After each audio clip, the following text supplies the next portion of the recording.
Hey, honey, Yes, Barry? let's get out of here. Where are we going?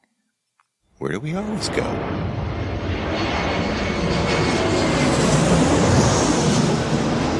Fascina el viento, este ritmo de palmas, sin ti naturaleza, hasta encontrar la playa. Por eso grito al mundo, yo soy de Puerto Vallarta. Samba de Puerto Vallarta, noche de arrullo en el mar. Samba de Puerto Vallarta. Hello, fellow travelers, and welcome to this episode of the Puerto Vallarta Travel Show. I'm your host, Barry Kessler, and I'm just so happy to be introducing you to my favorite vacation destination. Hey, maybe it's even yours, and that's Puerto Vallarta, Mexico, of course. That music you're listening to is performed by Alberto Perez, and Alberto is the owner of the Lapa Lapa group of restaurants. Those are the Lapa Lapa, Puerto Vallarta's oldest restaurant on the famous Los Muertos Beach, and the El Dorado Restaurant and Beach Club right next door. So you can enjoy that fantastic view of the Los Muertos Pier, all lit up at night in beautiful colors, or during the day in its grand splendor for breakfast, lunch, or dinner, seated with your toes in the sand right at the water's edge. It's so romantic. It's so Puerto Vallarta, my friends. This week we are taking you to the famous Archie's Walk, one of Puerto Vallarta's most famous restaurants on Francisca Rodriguez. On the south side of Puerto Vallarta, you're going to be meeting Cindy Alpinilla. She is the owner of Archie's, and she is Archie's wife, was Archie's wife. Cindy has a great story to tell us, and I can't wait to bring it to you. But first, let's see what's happening this week in Puerto Vallarta, the 1st of November, 2018. Now, by the time I'm recording this, most of the events for the 1st of November have already taken place. They are done. So we're going to get right on to the 2nd of November. As I promised you, we were going to be talking about that.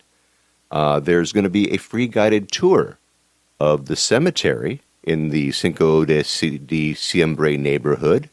I have a map that shows you how to get there. And that is going to be at 9 o'clock in the morning. And then there's going to be another one at 10 o'clock in the morning. It's a guided tour of the cemetery. And they review and explain the family traditions of the Dia de los Muertos. And that sounds like it'd be pretty interesting to go over there and check that out. And then at 2 o'clock in the afternoon at the cemetery, there will be mariachis performing the Infantile performance. That's for the little children, for the dead ones, I guess. And then at 5 o'clock is when the traditional parade, the procession called the Death is Alive Parade. It goes from the 5th of December Cemetery to Lazaro Cardenas Park. And I have a map of the route in the show notes for this episode, so check it out. It's pretty easy to find. It will find its way onto the Malecon, so if you are on the Malecon, you'll be able to see it, or you can just watch it as it descends down from the graveyard, if you like. Anyway, like I said, check out the show notes, and you can see what's going on there. Now, this is again November 2nd, and at 7:30, they're going to have the joyful presentation and dance and jokes and whatnot at the Municipal Square. Also, the Day of the Dead altars are going to be on exhibit there, of course, on the Malecon like they have been. Over at the La Isla Shopping Center, if you're up there, they're going to be having the biggest traditional dead bread in Puerto Vallarta. They're going to have a contest for the biggest one. The Day of the Dead bread, that's very traditional. You can even find it over at Starbucks. I saw one not too long ago. Anyway, you got to check that out. Also at La Isla, they're going to be having a concert with guitars, and they'll be playing the themes from the movie Coco, of course. There are going to be all kinds of great stuff happening there. There's going to be fireworks everywhere, I'm sure. It's going to be a great time to be in Puerto Vallarta. Now, I have the entire list in the show notes of all of the events. That's just a little bit, just a little taste of what's going on the next couple days in Puerto Vallarta. So check out the list that I have in the show notes. Just click on that link. It'll bring you a PDF and give you all of the information that you're looking for. Don't forget that the 3rd, the next day, is going to be party in the streets, right? Fiesta in la calle with our friends over at Los Muertos Brewery. Again, you can check that out in the maps and in the show notes. And the 3rd is going to be, it's going to be great. There's all kinds of things happening as well, not just beer and tacos in the street, but there's going to be stuff happening on the Malecon over at the Arches almost all night long on the 3rd. So it's going to be just a great couple of days. On the 4th, they're going to even have some stuff. So just like I said, check out that schedule in the show notes. You can find that at www.puertovallartatravelshow.com. I also have that on my Facebook page at Puerto Vallarta Travel Show, the Facebook page there. It's all there, as well as some videos that I stuck on there for you to take a look at and see what's going on the Malecon. If you haven't been following it already, go to the Facebook page and check it out. Now, last week I brought you Edgar Rivas, who told us about the Craft Beer Festival coming up in the middle of this month. We're already in November. How about that, you guys? And at that time, we talked a little bit about Hurricane Willa. And then, of course, but the next day, I spoke with JR, pretty much about the same thing, and a few other items. I gave you the wrong info last week about a couple things. One of them was about JR's meet and greet. I said that the times were going to change because of the time of the daylight savings time and all that stuff, and I got it mixed up.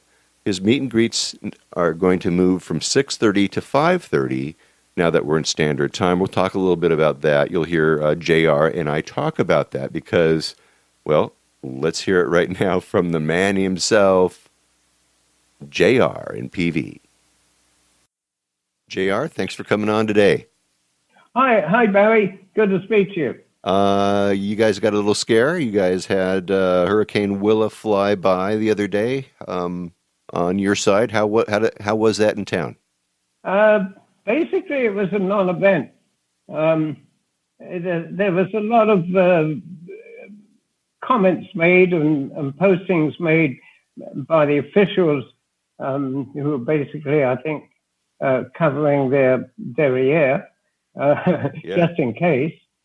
But really, I looked at it, and the categories are based on wind speed, but the storms can be very huge, like the one that hit the Florida Panhandle. Yeah. The category was equal to other storms they'd had, but it was much bigger in area. This one, although it was similar in wind speed to Kenna, was a much smaller area of storm. I was a little concerned about what the storm surge may be, but it turned out to be okay. Unfortunately, our neighbors in Nayarit got hit pretty bad. Yeah, I saw that. They're pretty flooded up there. Yeah, my friend who has an organic farm up there, she got flooded completely and lost all her crop. But she did comment that it probably would produce some good new soil. She's got to wait it out, though. I saw that you've got a new and improved website. You want to talk to us a little bit about that? Oh yeah, we've been working on this for nearly a year. It's been driving me crazy.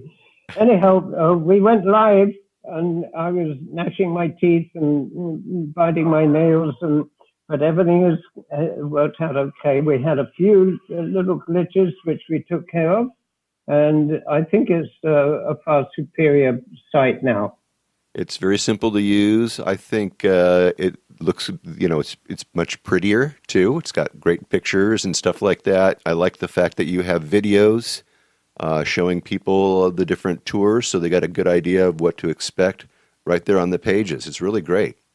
Yeah, it looks good so far, Barry. Yeah. Cross fingers. Okay, well, very good. And you all know where to find that. It's at vallartainfo.com.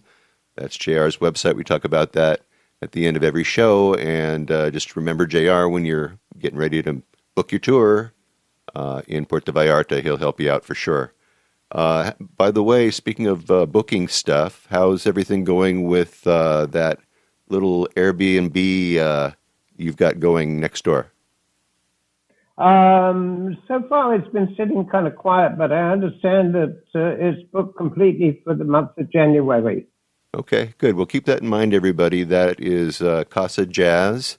I'll have a link to it in the show notes for this episode. If you're looking for a place for a single person or a couple, and you want to be neighbors with JR for a week or two, or however long you'll be in Vallarta, very reasonable. That might be a negative. Wait.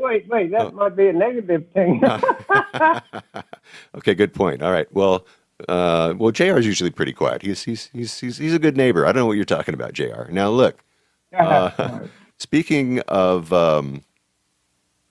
stuff that you do, we're having a time change, right? That's coming up. That happened, right? That happened on Sunday.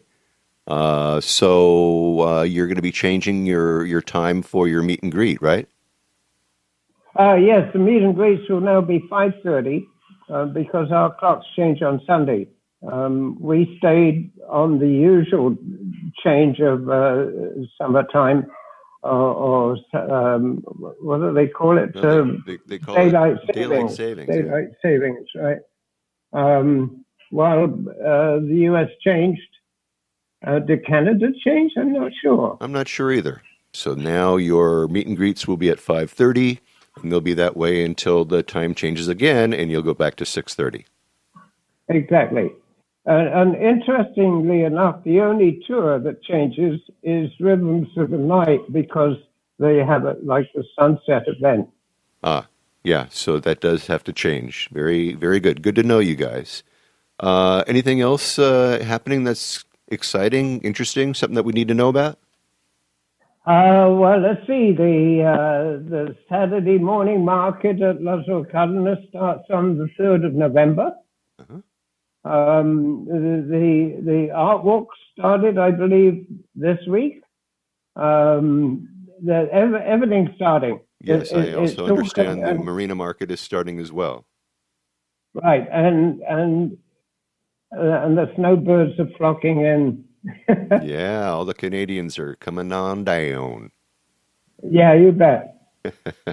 All right, JR. Well, I'm looking forward to seeing you in a couple months, and we'll be talking soon. All right. I thought you were coming in November. No, I can't make it November. I'm not going to be there till January. Oh, okay. All right. So, but hey, if something comes up, you never know. There's always that airplane. You bet. All right, John. Talk to you soon. Hey. Yeah. Hasta luego. Okay. All right. Well, thank you, JR. Thanks for coming on the show. Sorry, you guys. I forgot to tell you that JR was coming to us from inside of a toilet stall. Sorry, that was awful. That was awful audio. He wasn't coming from a toilet stall. He was coming from his house. But, oh, man, internet in Vallarta can be awful sometimes. What can I say? Anyway, thanks for coming on, JR. He mentioned, by the way, that there was flooding happening in Nayarit from that hurricane, from Hurricane Willa. It seems like Willa hit between San Blas and Mazatlan and just devastated some little towns there, Tuxpan, Tecuala, Acaponeta. These are all along a river which basically overflowed its bounds, and all of these houses were just underwater. I mean, just mud, silty goo coming from the river and just all over the streets, all over everything, all over people, their mattresses, their, everything. It's awful. So there's lots of efforts right now to get food over there because they lost everything. They need water, they need mattresses, they need blankets, they need medicine, they need just about all they need to live on, They had farms and they had crops. Most of that stuff is gone. So kind of like JR was saying, it's pretty devastating.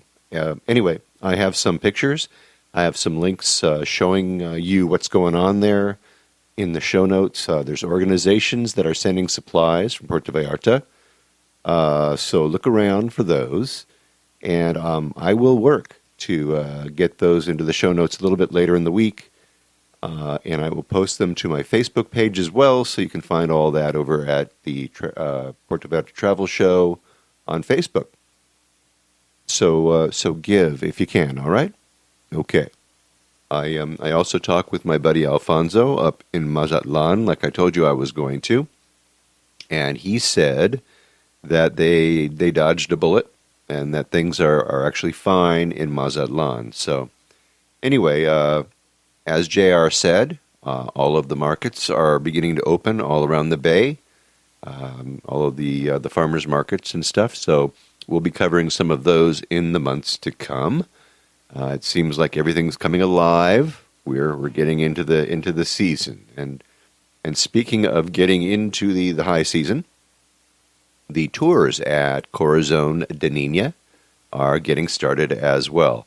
And Corazon de Niña is the orphanage run by Melissa Canez, and we are supporters and friends of Melissa and of Corazon de Niña, of course. If you haven't heard that episode with Melissa, you should. She's got a great story, and they run an incredible organization. Anyway, it says here, the note from Melissa says, we are gearing up for high season and would like to invite you to our events if you are in Puerto Vallarta this winter. The humanitarian tour is a truly heartwarming experience.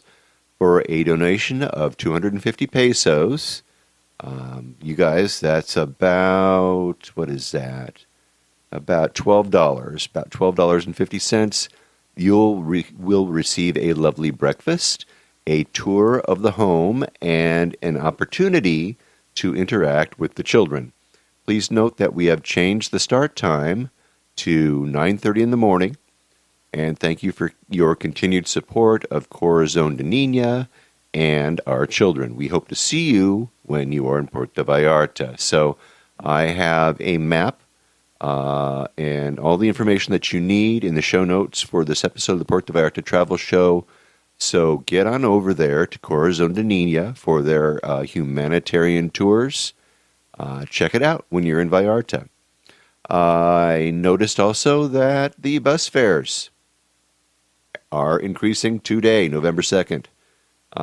So make sure that you know that when you hop on. They are increasing from 7.5 pesos to 10 pesos. And as I said before, that that really doesn't affect the typical tourist, but a Mexican family, if you imagine a Mexican family of 4 that's getting on the bus, they've got additional fare for all 4 of them. So it's pretty nasty for some of these families. It's pretty cheap, not cheap for us, and it's pretty steep for the locals. Now, I have a friend who actually alerted me to a movement in the social media places, Facebook to be more precise, a little protest from the locals.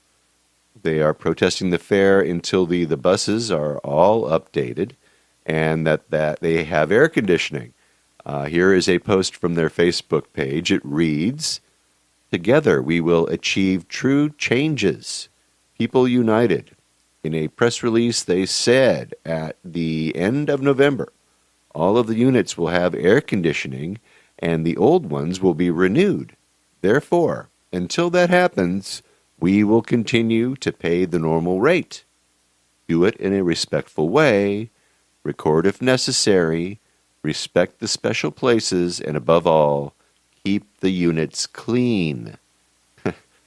Actually, I got a picture of one of their posts, so I'll put that in the show notes of the Puerto Vallarta travel show, so you can check that out. So, anyway, the locals not so happy. Just beware, they are going up. And speaking of being aware, beware of the old mustard and ketchup scam. Okay, there are people that squirt mustard or ketchup on you while you're not looking, and then they act like they care about you, and they get really attentive, and they start saying, "Hey, let me fix you. Let me wipe this off of you. Look what happened. Look what happened to you." And they're trying to actually help, clean you up. Well, they're not. They're trying to steal from you. Okay, so all I can tell you that if that happens to you, what you need to do is you need to get really noisy. You need to get loud about it. You need to tell them you don't want their help. You need to back away from them, and you need to make sure that they don't touch you, okay? Because they want to steal your wallet while they're cleaning your rear end off with this ketchup or this mustard that they squirted on you. Now, I know that it's not really great to have mustard or ketchup squirted on your rear end, right? You don't walk around with the ketchup on your ass. Don't let these people help you, okay? They're trying to steal, all right? So get loud, get away from them, make sure that people know that you don't want them around you, okay? All right, it just has happened to a couple people, and I just thought maybe I would point that out to you, and especially if you're hanging out in the Walmart or, parking lot or any of those other parking lots, Costco, anything like that, just anywhere, okay? Don't let them pull that scam on you. All right, wasn't that lovely? Let's get on with the interview, shall we? All right, one of the cool things about what I do is that it gives me the opportunity to meet really, really interesting people. Some of the interviews are not so good. Some of them are just total surprises, just like this one was. Now, there's times when I get a little nervous about meeting someone who one might consider to be Vallarta royalty. There have been a few people like that I've run into and that I've interviewed, but this was actually one of those times where I was a little bit nervous.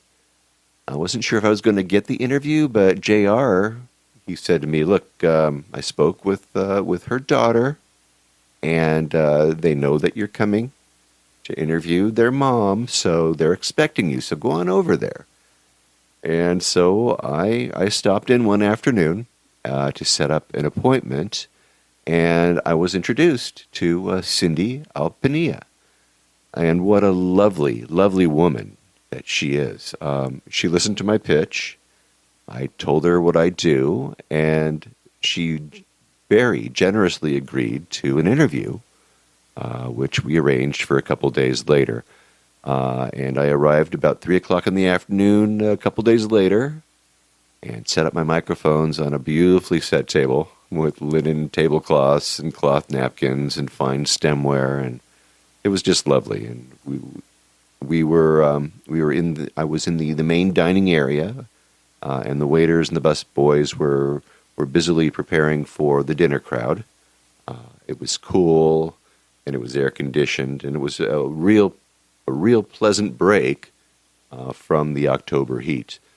The restaurant had just reopened a couple days earlier from the summer break, so they were busy working hard, getting everything painted and touched up and ready for what will be, I'm sure, a great tourist season, which has just begun.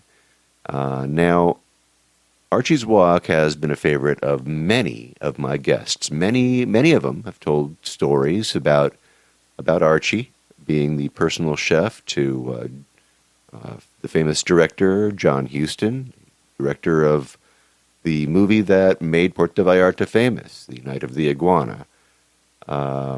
Even JR told me a story about being invited up to Las Caletas for a poker game with John Huston and being served by the famous Archie Alpenia of Archie's Walk fame. And so I was pretty excited. And anyhow, Cindy settled into the seat across from me. And, well, we got to talking about the old days. A story that, if you listen to it as a lover of Vallarta, like I am, and I know like many of you are, just imagine if this was you. Because, well, it's a story about love and trust and adventure for sure.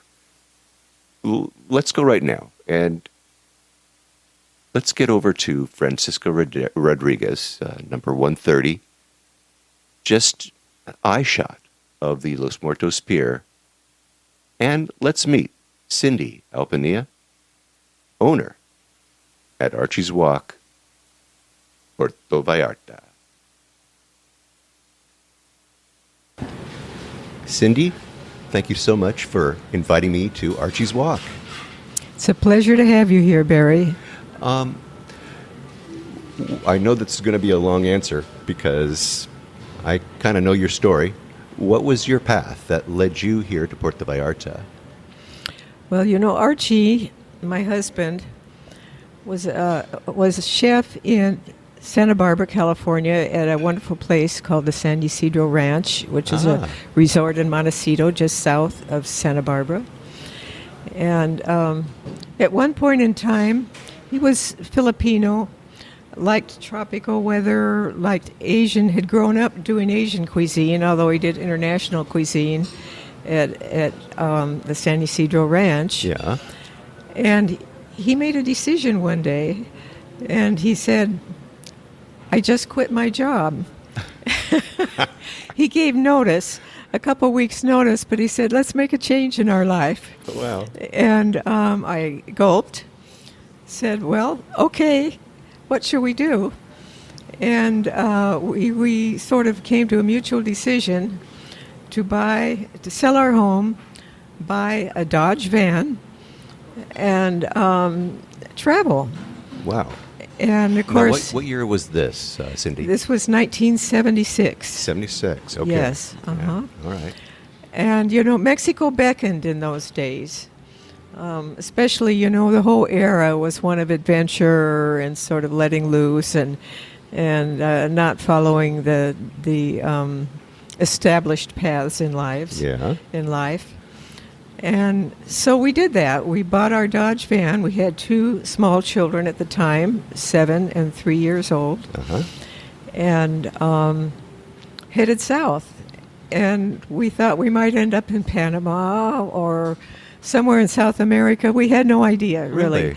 We were on an adventure. Wow. And we camped. We headed down Baja. We camped the way down. Mm-hmm. And Archie would always find something from the ocean. He'd grown up on the ocean and always fishing and finding food in the ocean. And we sort of lived off the ocean. And wow. It was really a wonderful journey. And then at one point, you know, we got down to Cabo San Lucas. At that time, there was a ferry that would bring us from Cabo San Lucas to Puerto Vallarta. Yeah. And we headed on the ferry from the desert of Baja to the tropics of Puerto Vallarta. Oh, wow.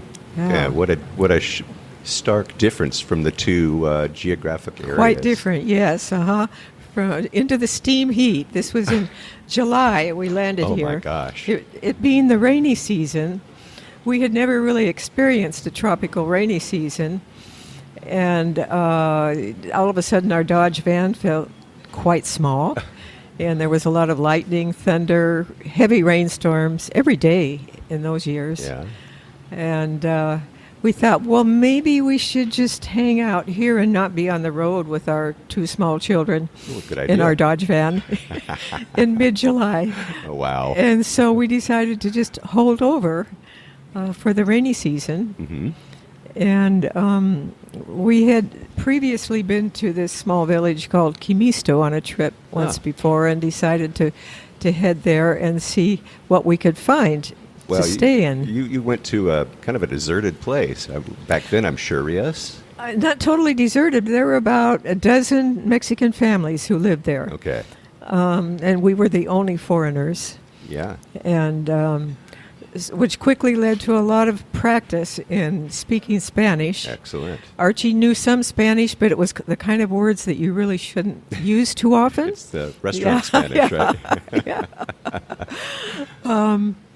And so we worked on our Spanish, slowly got to know the local people there, and lived sort of a camping out sort of life. We rented a small house right there on the beach. So like you were like beatniks, right? You were like just hanging out, right? Just living off the land and...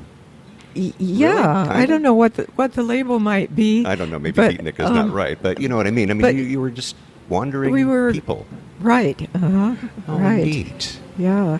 God, so Qumixto, you were there for, how did you like just stay there for the winter? What did you do we there? ended up there staying there for 8 years. No way. 8 years, okay. 8 years. Wow. Because we did meet a family who became very close friends and still are, who lived in Mahahuitas, a village just south of Qumixto. And Van Rohr in Mahahuitas was helping John Huston, was overseeing the building of Las Caletas, which was to be movie director John Huston's hideaway. Right. In his retirement, supposed retirement. Quote unquote. Right. Was this before he even dreamed of doing the Night of the Iguana? Or was this this was post Night. This was post Night of the Iguana. Okay, that's really when he fell in love with this particular area of Mexico. Excuse me. He had always had a connection with Mexico. John Huston had. You know, he rode in the Mexican military, supposedly. Really? During revolutionary times. He was also quite an adventurer. Yeah. Yeah. Wow. So he wasn't comfortable being a director. He had to also be a revolutionary. He lived life fully. Wow. Yeah. Who knew that? So he loved this area, and decided this is where he would retire. Mm-hmm. Okay. So Las Caletas. Then they were building that, and this family you knew was the builder. He wasn't the builder. Oh, okay. He had already built 3 places along the coast early in the 50s. And so he was a pioneer as far as foreigners went. Yeah. He had been a contractor in the U.S., but this is a totally different experience down here. Building materials probably all had to be shipped in by boat, I imagine? Oh, indeed, yes. Yeah. Everything. So like every piece of that house probably had to be some of the shipped timbers, across. some of the wood would be cut in the jungles, up in the hills in the jungles, and then hauled down dragged down by donkeys. Yeah. Mm-hmm. Wow. Yeah. So it's amazing, actually, when you look at any of the construction, even today, everything's got to be brought in by boat, like brick by brick, sack of cement by sack of cement to some of these places. That's right. Those little coastal villages that have no roads. Yeah. Mm-hmm. All right, so you met this family, and what happened? Well, he decided that they invited us, of course, to their place, which was a lovely spread in Mahahuitas. And Archie did some cooking for them. And, we all ate together, and he really liked Archie's cuisine. Archie did some Filipino dishes, chicken and coconut milk with lemongrass and wonderful herbs and Filipino dishes. Yeah, so totally different for these people. Yes. And so Van Rohr decided that Archie could be John Huston's chef, actually. And so it wasn't John that picked Archie, it was... Well, it was Van who made the introduction. John tried Archie out, had him cook for some of his poker parties at Elizabeth Taylor's place in Puerto Vallarta. Yeah. and John really liked his cuisine, so then invited him to become his chef there. His personal chef. So John was Yes. into the Asian cuisine or just anything that Archie made, Anything, I imagine, right? yeah, because Archie had also done international, but yeah, Fantastic. anything. But those early days at Caletas were very interesting because, it was really quite primitive. Imagine. Everything, a big generator provided the electricity. There was not enough refrigeration to really store food. Yeah. And John would receive over CB radio in those days notice that, so many people were coming out for lunch, get ready, and all of a sudden Archie would have to prepare a meal for 20 people who would be coming in by boat. And where's the food? Oh, yeah. What do you have to go Archie would fishing? have to do? head to Vallarta. Oh. And he learned the best places to shop by following local chefs around in Vallarta. But eventually was on the verge of quitting because it was just too difficult to do it all that way, He had especially when the seas were rough. Oh, yeah, boat in and out with the food and... So John said, well, what would really make your job easier? And Archie said, I need a walk-in refrigerator, a big walk-in. Yeah, okay. And John said, well, okay, we'll make it happen. And to make a long story short, they did make it happen. Yeah, I imagine And then so. life changed. That made it a lot easier. Yeah. I imagine so. Yeah. Wow. Yeah. So, what was it like at Las Caletas? Was it crazy? Sometimes. Yeah. Any interesting stories you can tell? Well, he'd have a lot of people come in, like Hollywood friends and, Ray Stark, that producers. Jack Nicholson, of course, came in a lot because at that time he was with Angelica, John's daughter, Yeah. They were a couple, and of course Angelica would come down, and the whole family, Danny Huston and John's family, and then many friends from the Hollywood days. What was that like for you? All these stars walking through your place. Well, everybody just was people down there. That was kind of the nice thing. I think John liked to get people into an environment in which they would sort of shed their every pretentious bone they had, and just be there and see what unfolded. Yeah. And so people had great times together. And of course, he did some serious poker parties there. Uh-huh. And Some serious drinking, I'm sure, went down there. that would happen too. Yeah, I imagine. Yeah. Had a big birthday party one day with Lola Beltran, the very famous Mexican singer at that time. Came out and sang with a big mariachi for his party, and all kinds of invited people, both from the north, and John had many local Mexican friends as well, and in the Mexican movie industry as well. Interesting. Yeah. I'm sure that he kind of needed to do that too. I mean, he needed to have his hands in a couple of things going on, and I'm sure he was very interested in the Mexican stars and movie actors and He loved the movie industry. It was so creative for him. Yeah. And he loved Mexico. So that's kind of what the Night of the Iguana was about too, sort of mixing the cultures. Yes. And It's so kind of like the life, kind of like it was here. right, right. All right, so I mean, you ended up here, so things changed.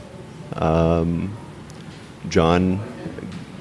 became ill, I guess, and couldn't stay so long here. Or? John was here for 8 years. That lasted for 8 years, pretty much full time, except when he'd go away to make another movie. Mm-hmm. Under the Volcano he made while he was living down here. Annie, a few others. I don't remember the names right now, but Right. He never could get over that. But yes, he was challenged by his health. By the lifestyle, I think that had led to certain health situations, and so he'd have to go back up to the States more frequently as the years went on, and eventually just needed to go back to live up there to have the medical care he needed. Medical care here was still very basic and primitive. Right. In those days. Although he probably would have loved to have stayed here, it just wasn't going to happen. He loved it, yeah. Yeah. He would snorkel every day, float around in the ocean. They're beautiful, beautiful fish in those clear waters, and he loved getting out and snorkeling. Was he a nice guy? Yeah, he was a gentleman and a rascal, I would say, and probably many other descriptions all packed into one. He was always a gentleman as far as I knew him, but then there were a lot of stories that made it obvious that he had other sides to his personality. Extremely brilliant and creative. Fantastic. Yes. Wow. Yeah, it must have been very interesting to have known him. So, then Archie's job was done. What happened next? Well, it was time to move to town. Also, in the meanwhile, we had another child. So we had 3 children here now, and our older son needed to come into town to go to school. Yeah. He had graduated from the one-room schoolhouse in Qumixto. Oh, wow. Really? So he went to school with the Mexican kids. And yeah. How neat. Okay. And so Archie scoped out this place where we are here still. And that was what year? That was 1986. 86. That we opened our doors here. In the same place. And we've been here. Where we are sitting right now. That's right. Was it the same size, or have you expanded since then? We expanded somewhat into the patio area. We had to sort of convince our landlord to rent us the patio area as well. And we were quite small to start. Yeah. Well, back then, were there any other Asian restaurants in Puerto Vallarta? Not really. There was one Chinese restaurant, sort of very basic Chinese food. But there weren't very many restaurants, period, in Puerto Vallarta then. It was a different world. Yeah. Well, what was it like here? Much quieter, obviously, in those days. This area was much quieter. It's been through a couple of remodelations, renovations, and everything. The whole general area here. The pier has been rebuilt 3 times. Since when we first were here, ready to do it again. The pier had no beginning. You had to swim out to get onto this old wooden pier, but you couldn't just walk out onto the pier. Yeah, I remember that. I got a picture somewhere of that, too. I'll have to find it and put it in the show notes for this episode. Yes, So, wow, okay. Were you welcome with open arms because you were, like, kind of the only Asian rataurant around? Well, we were kind of being tested, like people didn't know what to think of us. Yeah. And at that time, tourism, there wasn't the level of tourism that there is now. Right. And so we also relied on local clientele. And they kind of tested us, but they started coming around more and more and actually discovered that they became big fans of the cuisine. So Mexicans they like the Asian spiciness, and then we'll use a lot of coconut milk, lemongrass, which is grown locally, kaffir or lime, which is also grown locally here, and a lot of Asian flavors come from the tropical Asian area, in which also we find here. And so they've really kind of taken to this cuisine. Right, and you didn't really have to hunt too far to find the ingredients that you needed to make it all work. Well, certain ingredients, there were certain things that kind of needed to be brought in people's suitcases, like fish sauce, oyster sauce, Asian condiments that were not available at all in those times. Now they are available here. Oh, good. Okay. Yeah, I didn't think about that, but yeah, you do need that to make it all work. Right. When did Archie pass on? He passed on in 1993. So it's been 25 years. 25 years. Yes. Wow. So, what was that like? I mean, was he the only? He was. He had. I'm sure that he was not the only chef. He had obviously sous chefs and right, but he ran the kitchen, definitely. Yeah. Uh-huh. So it was, a sort of a time of being shaken up and figuring out what to do. Was it like all of a sudden, or did he have time to train people? Well, he was training people all the time because they were working under him. Yeah. But to then have things in their hands completely, and at that time, the level of cooking skills were more basic than they are now in a much more modern Puerto Vallarta. Right.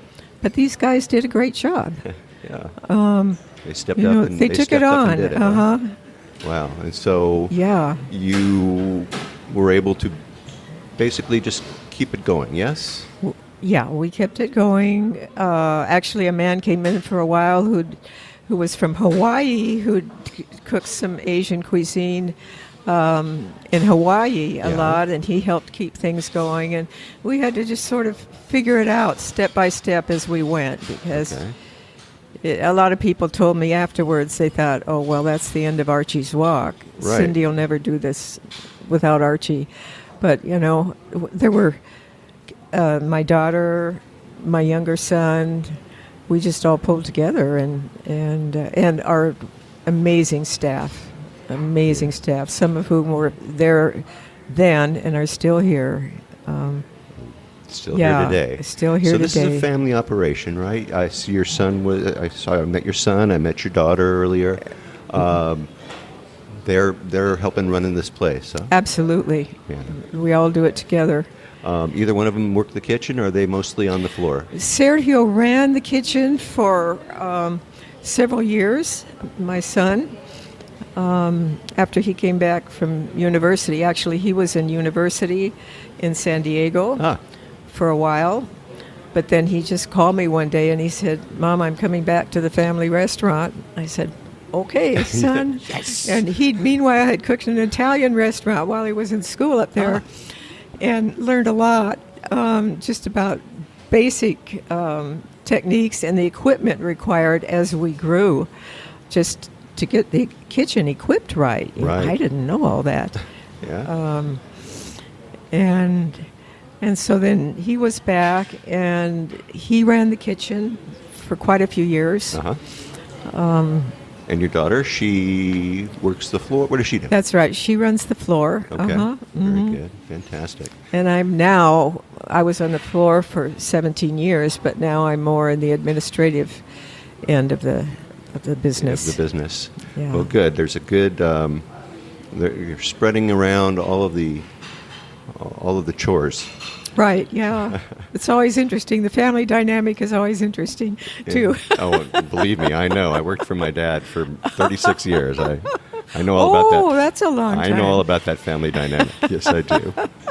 Yeah, good for you guys keeping it all together, because, that could be a little stressful too. Tell us a little bit about your menu. Obviously Asian cuisine, Asian fusion, yes? Right. Because there's some Mexican, sort of flavors mixed in with it. And our two most popular dishes are always the same dishes. Yeah. And it's the hoisin ribs, which Archie created. Tell us about when it. he was in Caletas.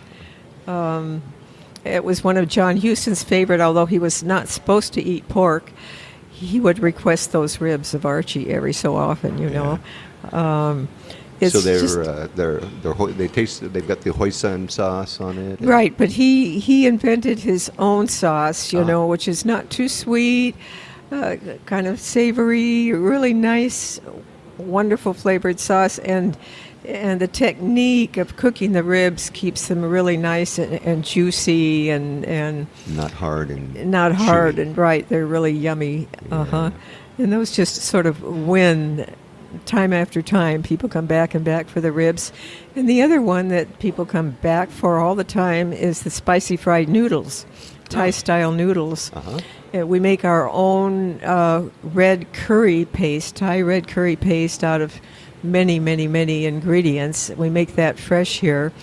And that flavors the spicy noodles. And then it also has shrimp, chicken, and bean sprouts. And It's a really yummy dish for people who love pasta. Wow, yeah. And that sounds like a it's winner. very complex flavor, and people get addicted to that dish. Right, so they're just coming back for that. Because people do that, there's an entire menu, and it's like, no, I'm just here for this. Right, you know? right, And yeah. I'm at this restaurant because I'm here for this item. What about your appetizers? Do you have one of those appetizers that is like a favorite? The lumpia, the Filipino egg rolls, it's kind of a soft egg roll, not like the spring rolls. It's a different roll. It's made more like a crepe and then fried. A really nice fillings, either a vegetarian filling with mushroom and vegetables and very nice herbs and spices flavors, or a pork and vegetable filling. Those are handmade. It's a long process every day, day after day. It's a lot of work. So that's a really popular one. And also, well, the calamar, we have a really good tender, very crispy calamar with some really nice dips. Yeah, it sounds like you could make a meal out of really three popular appetizers and have yourself a good old time here, couldn't you? But my favorite is a soup that Alex, our current chef, who did, by the way, work under Archie. He was here with Archie, and he's wonderful. Yeah. So this soup is... It's a cream of chile poblano soup, but made with coconut cream. Oh, wow. So there's no lactose or anything in it. The flavor is wonderful. Again, it's flavored with lemongrass, kefir lime, other herbs, and then with chile guajillo sauce and a 5-spice sauce sort of drizzled over it before it's served. And that's the most wonderful complex flavor. I just love that soup. It's a soup. Yeah. Wow. That's a lot of stuff. You'll have to try it. I'm telling you what. Yeah, you're making me hungry just sitting here and doing that. We also have a very good assortment of vegetarian dishes. We have a big vegetarian clientele here, so we know how to cook our vegetables. Yeah. And serve a lot of vegetables. Boy, in the kitchen, they just prep vegetables by the ton in the high season. Yeah, I believe that. Uh-huh. So vegan dishes, I'm sure, as well, right? Right. Vegetarian and vegan. Uh-huh. Okay, good. That's that's good to know. I got a lot of vegetarian and vegan listeners. You know who you're talking. You know who I'm talking to. You guys. Yeah, I give them a hard time because I'm one of those. I haven't, evolved just yet. You still chew on a rib. I do. I'm sorry, you guys. I really am. You can turn me down for now if you want, but that's okay. So you said some of your staff is still around from the early days, which Yes. is great. I mean, Uh-huh. it gives you a nice kind of a continuation, doesn't it? That's right. Yeah. That's right. Mm-hmm. Well, this is a beautiful place inside, and it's air conditioned, you guys.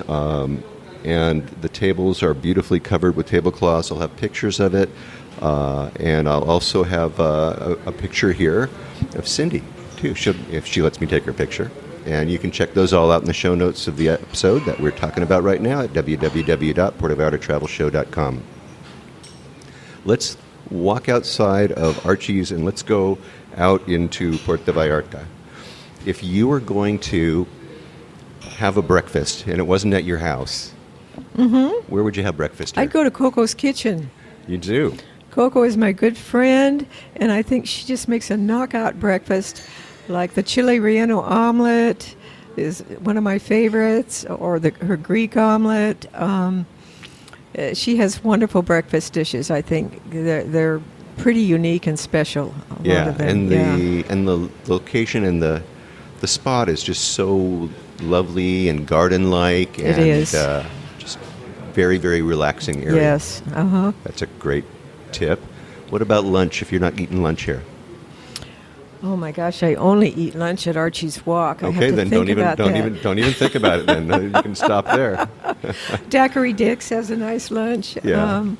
but I always eat here. Yeah, because they know how to take care of you and they know what you want. It's my favorite hour at dinner. Sometimes we're too busy and they won't let me have a table, you know. Oh, these people. You should demand one. You know you got one around here with your name on it, I'm pretty sure. And I know either that or you got some place in your office you can sit down. If you were going to leave here for a day, just a day trip, where would you go? I'd go to the Botanical Gardens. Yeah? Thumbs down. Have you been there? Oh, yes. Oh, Yeah. yes. I just love, I mean, I can't believe what Bob did out there. Amazing. Huh? And yeah, I remember when they opened the place and their motto was, watch us grow.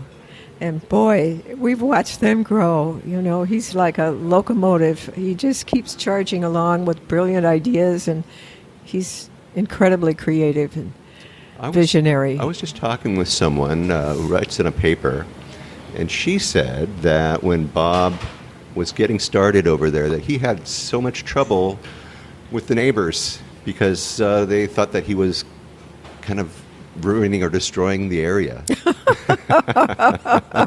and I thought, wow. And what she did was she said, you know, what he had to do was go to NASA and have them show pictures of what the place looked like before he started growing stuff there, so he could prove that he wasn't destroying the area, that he was actually making it better and improving it. So, yeah, that was an interesting little story I heard just not too long ago down the street. So you like the Botanical Garden? I more than like them, you know. What do you do when you go there? You just walk through the garden? What do you do? I walk through the gardens, walk down by the river. I like to take a book and just sit out on the couches and read for a while and get that cool breeze up there and look down into the canyon, down to the riverbeds and you know, all the orchids, the rhododendron houses. Yeah, incredible, huh? Yeah, yeah, and eat, of course. I was going to say, that's where I like to eat lunch. Yeah. I got it. When you eat lunch there, do you get one thing there, or do you just go ahead and sample the whole menu? What do you do? Yeah, I like their fajitas because he wraps them in oh, shoot. I can't remember the name of the leaves right now, but you know that. Not banana or something else, right? There was like, no. Maguey leaf. It'll come to me in a minute, okay. yeah. Okay. Mm-hmm. All right. Very good. What about for a 3-day? If you were Excuse me? What about a 3-day weekend? Where would you go for 3 days? I'd go back to Qumixto. Oh, really? Yes, Yeah. So when you go back, Qumixto. all right. So when you go back to Qumixto, how's it changed? It's grown. Well, when we lived there was no electricity and no running water even to start with. Right.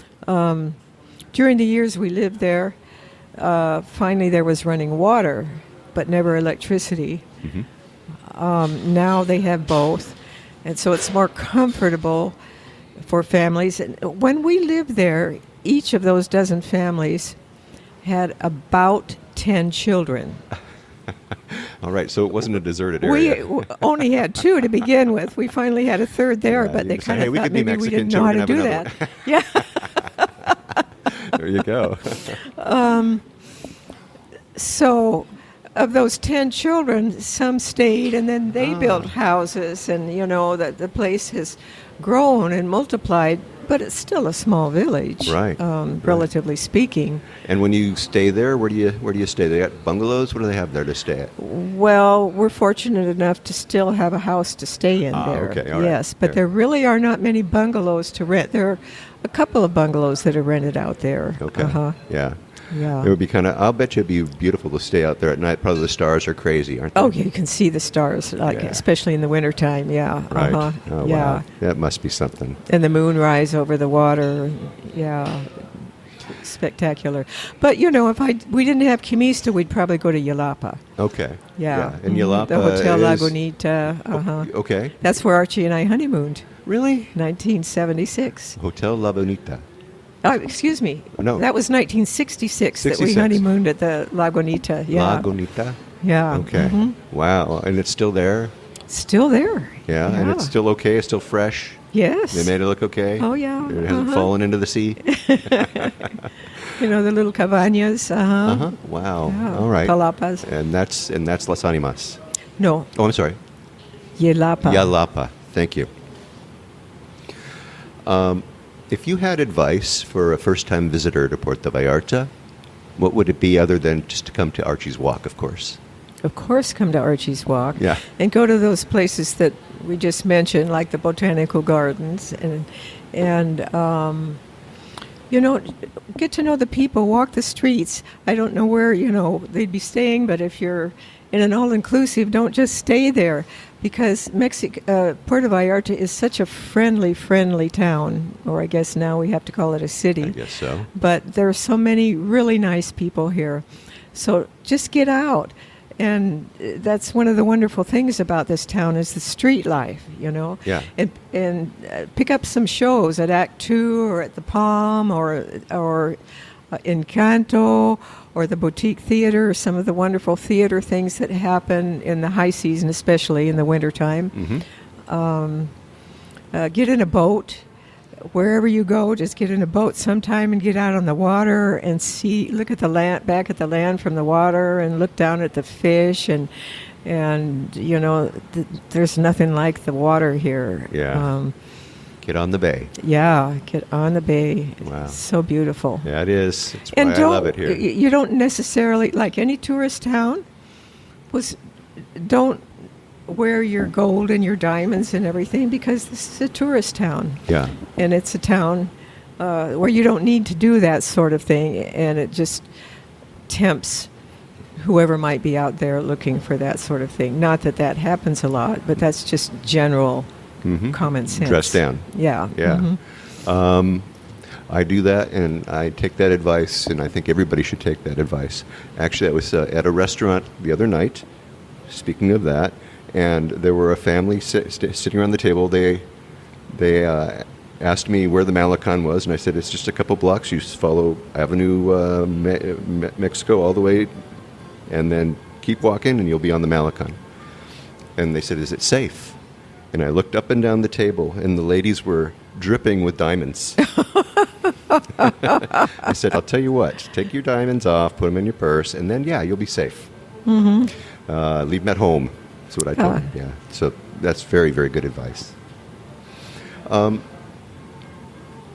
Is there anything that I missed? Is there something that we didn't talk about that maybe we ought to talk about? Let's see. We covered a lot of it, didn't we? We covered a lot of territory here. I just want to express how much I love Mexico, and I love Puerto Vallarta. And, Mexico gets some pretty hard rap sometimes, and I understand that there are many layers of life, as there are in almost every country right now. Yeah. But it gets some bad news sometimes. But I've only encountered wonderful people here in Puerto Vallarta, and I'm so happy to be here. Well, I am so happy that you're here, and I'm so happy that you had the opportunity to sit down and at least let me introduce you to my audience. I really, really appreciate it, Cindy. Well, I've really enjoyed it, Barry, and thank you for taking your time with me. You got it. Thank you so much. Wow. Can you imagine doing what they did? What a story. What a great story. I have pictures of Cindy in the show notes, as well as lots of great pictures of the restaurant, some of the great food that comes out of the kitchen, and even some great pictures from the kitchen. Also, Sergio, Archie's son, he sent me some really cool pics of Archie and John Huston and Cindy and the kids. It's really, really cool. So make sure that you check that out when you're done here. Go over to the website and check out those pictures. I also have links and maps that'll get you right to the front door of Archie's Walk. And I got to say, Cindy was just so kind just to take the time and talk with me and tell the story of Archie's Walk to you guys and to me. It was great. It was a wonderful, wonderful experience for me, and I hope for you as well. And what a wonderful restaurant. What a wonderful family. And the food, you guys, is so, so good. I'm getting hungry. All right. Well, look, that should do it for this week. Next week, stay tuned for more on-the-ground reports from Puerto Vallarta, Mexico, with travel tips, great restaurant excursion ideas, and more.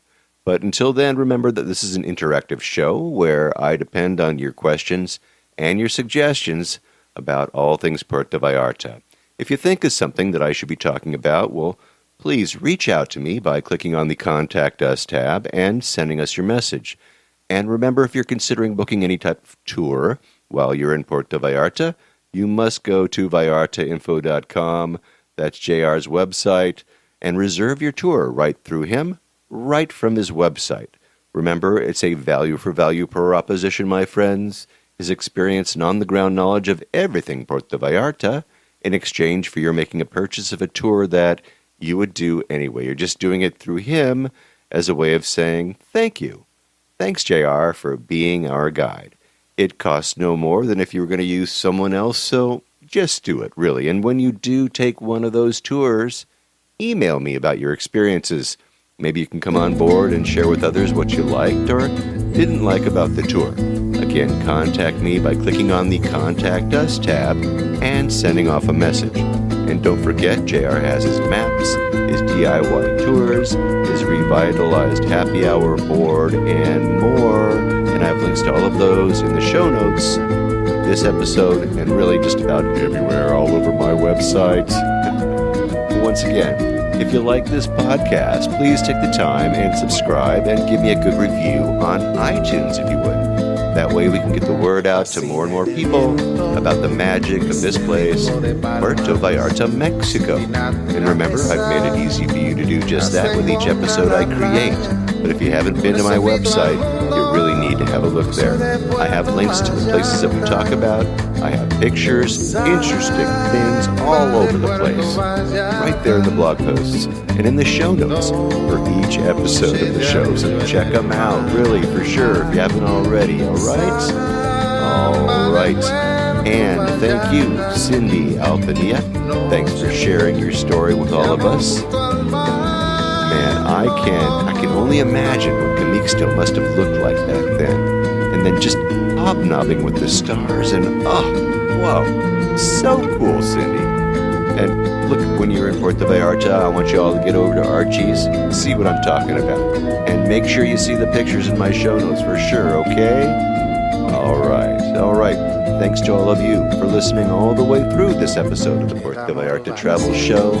This is Barry Kessler signing off with the wish for all of you to slow down, be kind, and live the Vallarta lifestyle.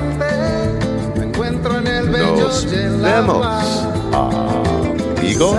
Samba de Puerto Vallarta, noche de arrullo en el mar. Samba de Puerto Vallarta, noche de amor junto al mar.